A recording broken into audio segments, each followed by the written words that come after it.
Welcome, my curious companions. Tonight, somewhere beneath an ordinary sidewalk, something small and ancient is quietly at work. We will follow it, slowly, through real science, through deep time, through the hidden logic of the living world. Let your body settle. Let your eyes close. By the time this story ends, you will understand something about nature you have never seen quite this way before.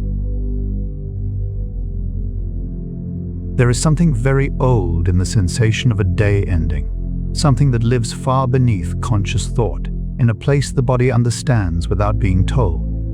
Out beyond the window, along the edge of a sidewalk, or in the soft soil beside a porch step, or at the base of some old stone. Something very small is still moving through the last of the evening light.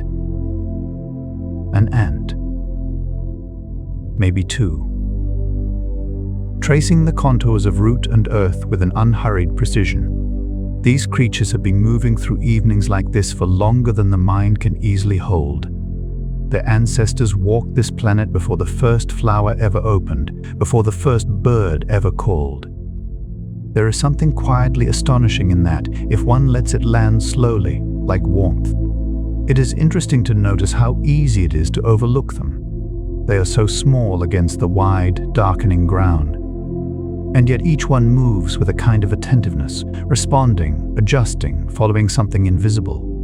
Beneath the surface of this ordinary evening, beneath what is seen and named and already understood, a whole other layer of the world is going about its ancient business, unhurried and exact. And here is where something begins to form. Slowly, the way a thought does in the last quiet minutes before sleep, half visible and soft at its edges. When two ants meet along a trail, there is a pause. Brief and easy to miss, but real. Something passes between them. Not sound, not gesture, but something carried on the surface of their bodies, something chemical and extraordinarily old. Each ant is a small piece of a much larger conversation. A single word in a language that takes thousands of individuals to speak completely. The trail itself is not fixed. The chemical traces ants leave behind evaporate quietly, some within minutes, so that what looks like an established path is really a continuous record of the most recent decisions, always fading, always being renewed. A map that exists only as long as enough individuals are still writing it. What lives in that pause is a kind of intelligence that doesn't belong to any single one of them. It is spread across the colony, the way light is spread across a room. No single source to point to, and yet unmistakably present, shifting in response to everything at once. Could it be that what looks like a simple path through garden soil is actually something far more intricate, a living map, drawn and redrawn in real time, existing only as long as the traces hold? Because somewhere deep in that colony, something is beginning to take shape. Not yet visible, not yet named. A structure forming the way all structures do, slowly, out of many small and patient decisions. Something that, seen from just the right angle, at just the right moment, might look almost like a bridge reaching across an open space. But that is still ahead, still forming. Patient as the night itself, which has settled now, soft and complete, over everything.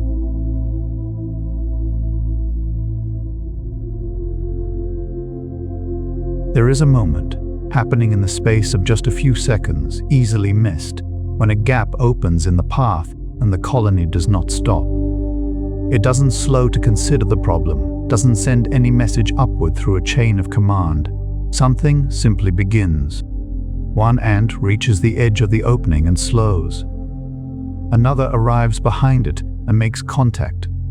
A touch so brief it barely registers as a touch at all, and then another follows, and another.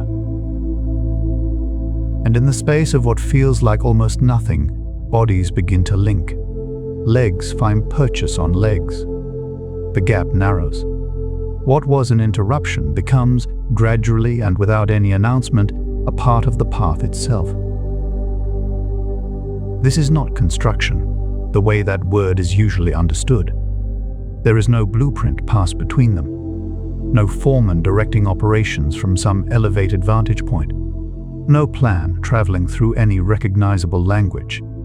And yet, what forms is unmistakably structured, stable enough to carry the weight of others crossing, flexible enough to shift when conditions change, assembled entirely from the living bodies of individuals who have each responded only to what was immediately in front of them. The science here is patient and quietly astonishing. Each ant responds to a very small set of signals: the touch of a neighboring body, the pressure of the surface beneath its feet, the faint chemical traces left by those who came before. And something else too: the physical marks left on the environment itself. A slight compression in the soil, a subtle texture difference at an edge. Ants respond not only to one another, but to the accumulated changes their predecessors have already made to the world around them, so that the environment becomes a kind of slow and wordless record of everything that has passed through it. These few simple responses, repeated across hundreds of individuals simultaneously, begin to produce something that no single ant could have intended or imagined, something that looks from a distance almost deliberate, almost planned. Could it be that some of the most intricate structures the world produces have never been designed at all, only allowed to become? There is a pattern that keeps appearing across the natural world, and scientists return to it with something approaching wonder. Order arising not from the top down, but from the bottom up. Coherence emerging from interactions between individuals who have no awareness of the whole they are quietly shaping. The colony does not know it is building a bridge. The individual ant doesn't know it is part of one. And yet there the bridge is, held together not by intention, but by the accumulated weight of thousands of very small, very local responses. In this way, a structure like this feels less like something built and more like something that gradually becomes. The way a snowflake becomes, not drawn by any hand, but crystallizing outward from a single cold point, each molecule settling into the position that the physics of the moment makes natural. There is a rightness to it that requires no explanation, a kind of intelligence that lives not in any individual, but between them.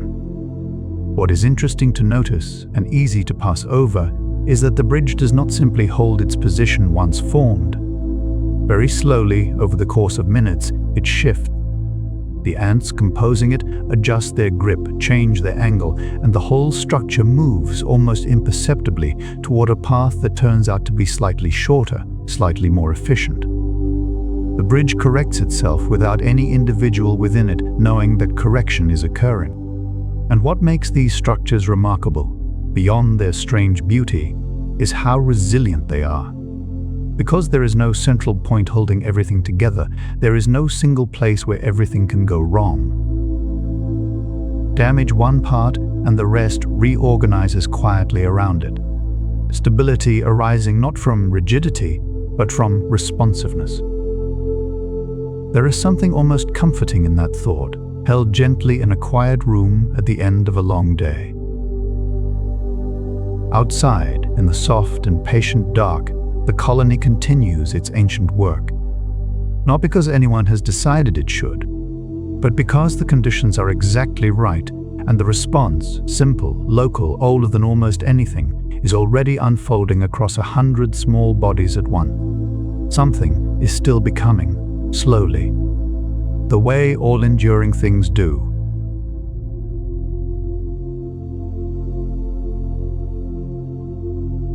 Beneath what the eye can follow, something else entirely is happening. The bridge is not still, even when it appears to be. At a scale too small to notice from any ordinary distance, it is in constant conversation with itself, shifting, receiving, adjusting, the way a very old and well-made structure does when the world moves through it. Lay a hand flat on the surface of a wooden table sometime and feel how even the quietest room is never quite motionless. There is always something traveling, always some faint signal making its way through solid material, arriving at the far end, changed but present. The bridge of ants is like this, only alive, only listening. When an ant steps onto the bridge, Its weight does not simply press down and stop there. It travels, moving as a kind of pulse through the chain of connected bodies beneath it. A tiny compression that every ant in the structure receives simultaneously, without knowing it as information, without needing to. The body simply responds. A leg tightens its grip by a fraction. A second leg adjusts its angle. The adjustment spreads outward from the point of contact, the way a ripple moves across water that has been barely touched. Not dramatically, not with urgency, but with a kind of immediate and unhurried precision. Nothing in this process is decided. It simply occurs, the way breathing occurs, or the slow adjustment of a sleeping body finding comfort in the dark. Nestled in the joints of an ant's legs are structures so small they have no common name outside of scientific literature. Organs sensitive to vibration and mechanical pressure, capable of detecting movement traveling through solid surfaces. They do not hear in any familiar sense. They feel the world through contact alone, through the quality of force arriving at each tiny joint, so that the bridge is, in some sense, reading itself continuously. Every footstep above translated instantly into sensation, distributed across every body below. What is extraordinary is how the ants sense all of this without anything like human sight. What guides them is something far older and more fundamental, the quality of pressure against their feet, the minute vibrations arriving through their legs and through the surfaces of their bodies, the way tension travels through the connections between them. Something is always being felt. Something is always being answered. There is a concept held gently at the edges of physics and biology, both sometimes called proprioception. The sense a body has of its own position in space. Humans carry it too, though it mostly moves beneath awareness. It is why a hand finds a glass in the dark without fumbling, why the body knows without looking how far a foot has traveled. Each ant in the bridge possesses something like this, a constant, wordless awareness of its own orientation and of the forces acting on it from every direction at once. And here is what makes the bridge something more than a simple arrangement of bodies. The structure itself, taken as a whole, behaves in a way that neither liquid nor solid quite captures. Press against it slowly, and it yields, redistributing weight, accommodating the force with a kind of fluid patience. Subject it to a sudden sharp impact, and it holds firm, responding more like stone than like water.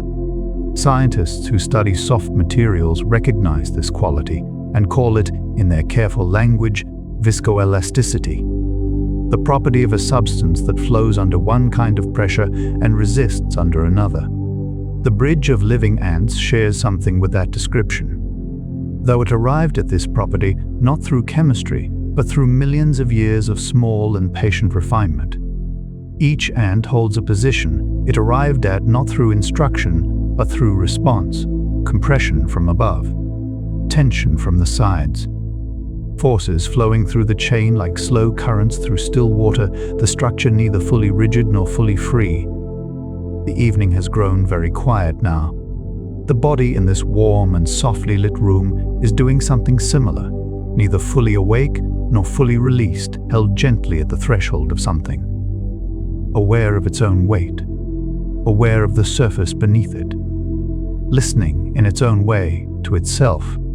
Somewhere in the dark, the bridge holds its shape. Still, adjusting, alive in ways that have no simple name.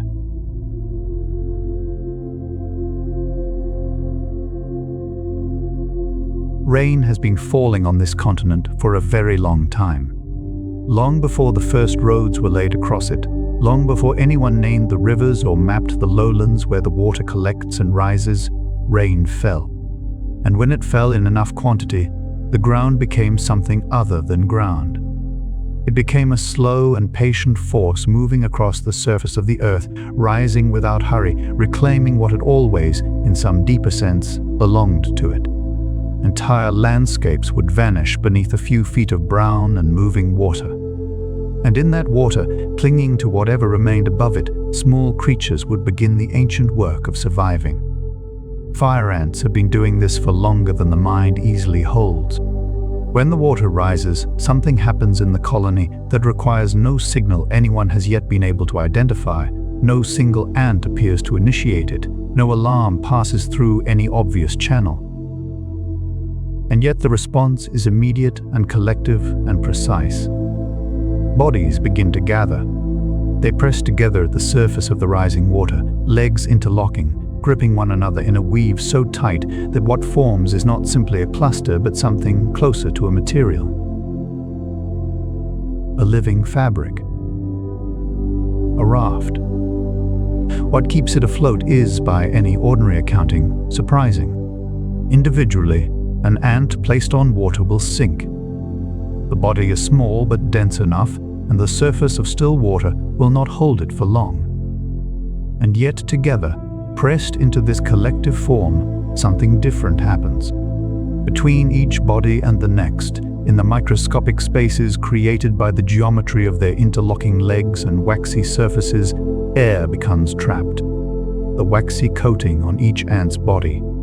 A substance the ant produces and maintains with a care that seems almost deliberate, repels water at a molecular level so that each individual contributes not just its body to the raft, but a thin and persistent envelope of air that clings to it and will not easily release.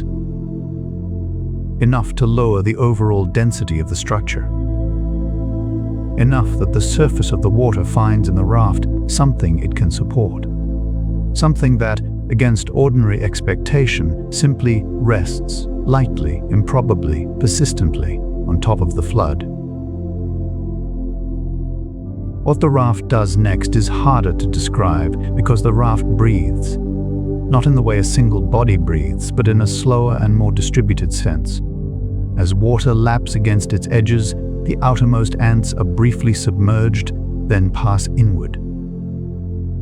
Others rotate outward to take their place. The raft is not a fixed arrangement of individuals.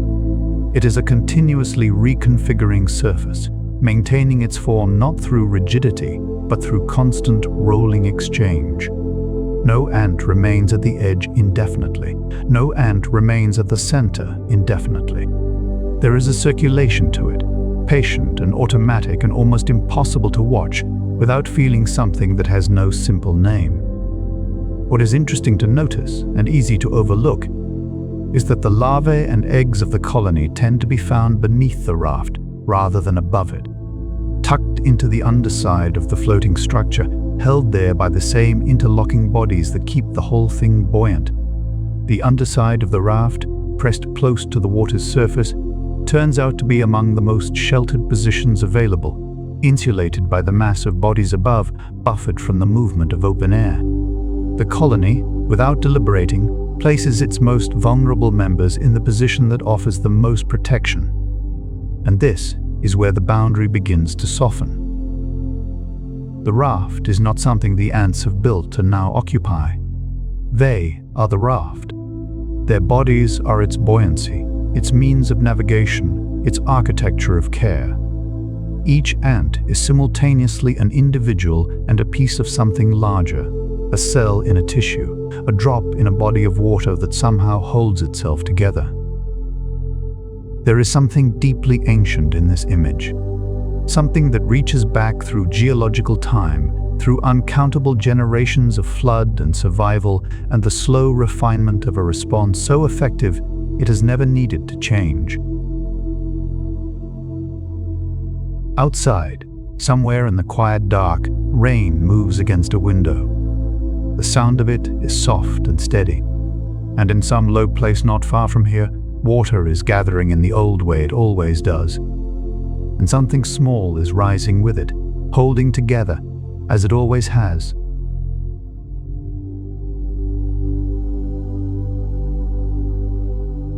There is a word that appears in biology sometimes, used carefully and with a certain amount of humility, because what it describes sits just at the edge of what language can hold. The word is emergent, and it refers to something that arises from a system that could not have been predicted by studying any individual part of that system alone. Something that only exists because of the whole. a property that belongs not to any single element, but to the space between all of them, taken together at once. The bridge is emergent. The raft is emergent. The colony, in a sense almost too large to look at directly, is emergent. And what is quietly astonishing is that the ants themselves will never know this. There is no moment of recognition within the colony, no awareness of what has been made, no memory of how it came to be, no satisfaction in the completion of it. And yet what they produce together is something that works with a reliability and an elegance that has persisted unchanged in its essential form for tens of millions of years. Something that endures not because it is remembered, but because it is rediscovered in every generation by the same small and patient responses to the same small and patient signals. This pattern is not theirs alone. It appears everywhere, in systems so different from one another that their similarity feels almost like a secret the natural world is keeping. A murmuration of starlings turning over an open field at dusk, thousands of birds shifting direction as one no leader giving any signal.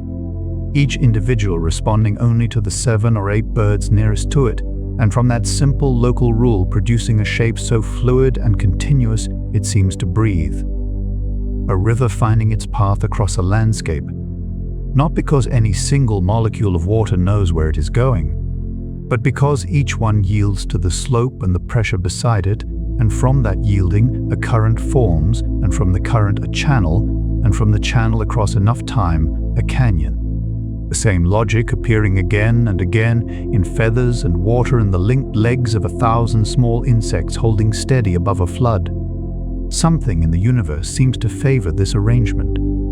And then, quietly, without drama, the bridge dissolves. When the gap is no longer needed, the ants simply release, one by one or all at once. The science has not entirely resolved how the signal to disband travels, or whether signal is even the right word for it. What has been observed, though, is something quieter and stranger as the bridge empties of traffic, the mechanical signals that once passed through it, the footsteps, the pressure, the vibration of continuous use gradually fall silent. And it may be this absence, rather than any active instruction, that tells each ant its work is finished. Not a command to stop, but simply the fading of a reason to continue. The structure that took shape from nothing returns to nothing. The individuals that composed it scatter back into the larger work of the colony, carrying no particular memory of what they were part of. And already, perhaps, somewhere along the same trail, another gap has opened. Another ant has arrived at an edge and paused. Another brief contact has been made between 2 small bodies, and the first quiet pulse of something new is beginning to move through the space between them. Somewhere beneath the soil that borders an ordinary sidewalk, or at the root of something old and patient, the trail continues. The chemical traces, fading as they always do, are being renewed by those still passing through. The colony continues without knowing that it continues. In the dark, in the soil, along the soft and patient margins of an ordinary night. A leg finds purchase on another leg. Something begins in the old way that has no beginning. Still, somewhere,